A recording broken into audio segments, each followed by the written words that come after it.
All right, so the Google Pixel 5, probably one of the most undecorated vanilla Android experiences on a smartphone. And so here it is 6 months later. And so with the Pixel 5, it almost seems Google just recycled some old hardware, gave us some okay specs and called it a day. There's really not much of a wow factor here. But see, despite the lack of premium hardware, the Pixel 5 manages to feel and look the part. Now, Google definitely diverted a bit from last year's Pixel 4, gave us an aluminum frame, coated it with a resin finish, and removed the notch. Ergonomically, it's a device that I felt comfortable holding with one hand, which is probably more than I can say about most devices nowadays. Really, size has been one of the better factors about this guy. One hand usability, no question about it. Its compact form factor has been awesome. It's been a sign of relief in a market where smartphones are practically only getting larger. And in spite of what you could say is a small display, consuming content has been great. The one thing that really interferes with the experience, hands down, the speakers. See, the design choice of having an under display speaker doesn't really favor the Pixel 5 here. But let's go ahead and give credit where credit is due, and the fingerprint sensor has been great. It's fast and it's been more than reliable, to say the least. Also, having the ability to just add on gestures just gives it a little extra. We also see the return of some familiar hardware here in the form of the camera sensors, which we'll get to in just a little bit. And while we normally have this huge bump on back of devices, the Pixel 5 happens to just be more discreet about it. Still a bump, just smaller. Okay, let's go ahead and get into performance for just a little bit here.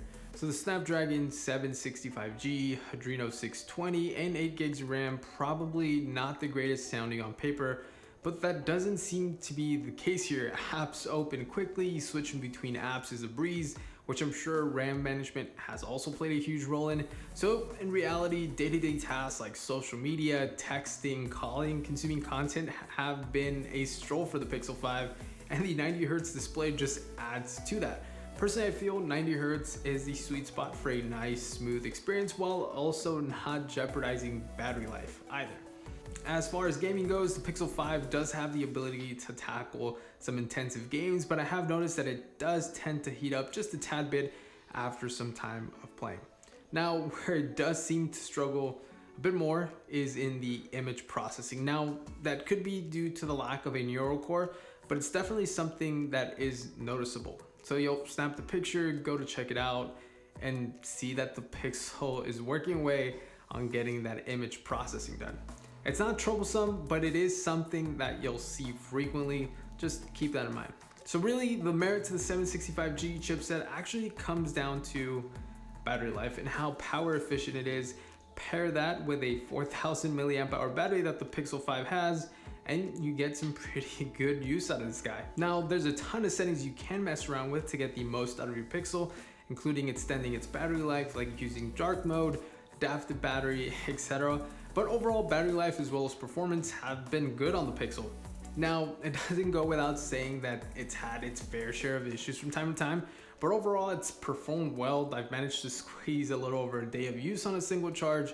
Plus, it's got the added benefit of wireless charging and reverse wireless charging.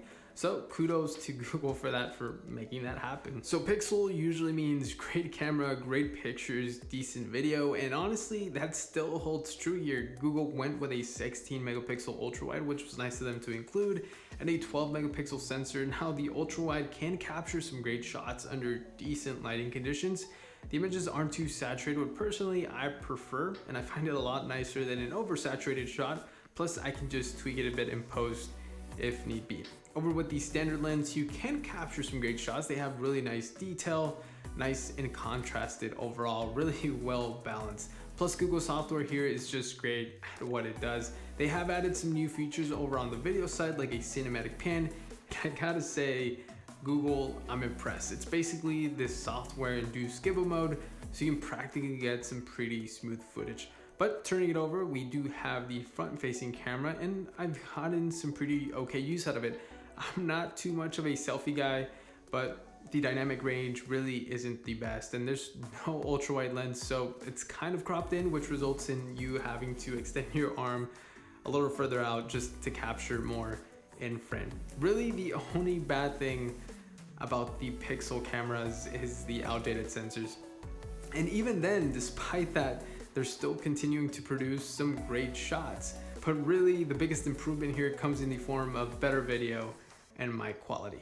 And so bringing it back to software, this of course is where Google just does its thing. Really, no bloatware, a nice unsaturated skin of Android, updates as promised have been coming in, adding just better performance and an overall great experience.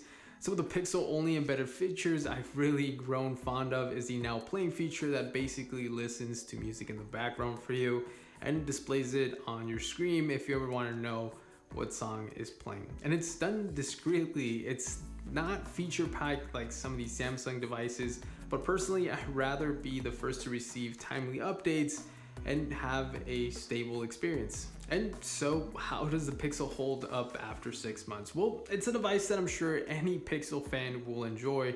Great form factor, great software, great cameras. So overall, I've enjoyed my time with the Pixel 5, but I think that the Pixel 4a is still a better buy. Personally, what's really stopping me from recommending this device truly is the lack of premium hardware. A better chipset, better haptics, and speakers would do this guy wonders. The price just doesn't add up currently.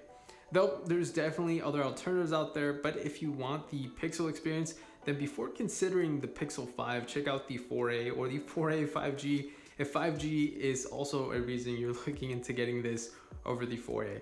And if you have the Pixel 5 and are just looking for clarification that you made the right choice, don't worry, the Pixel 5 is a great device, great camera, and the software support and how vanilla it is why I keep coming back. Anyways, let me know what you guys think. Thanks for watching and supporting. As always, we'll catch you guys on the next one.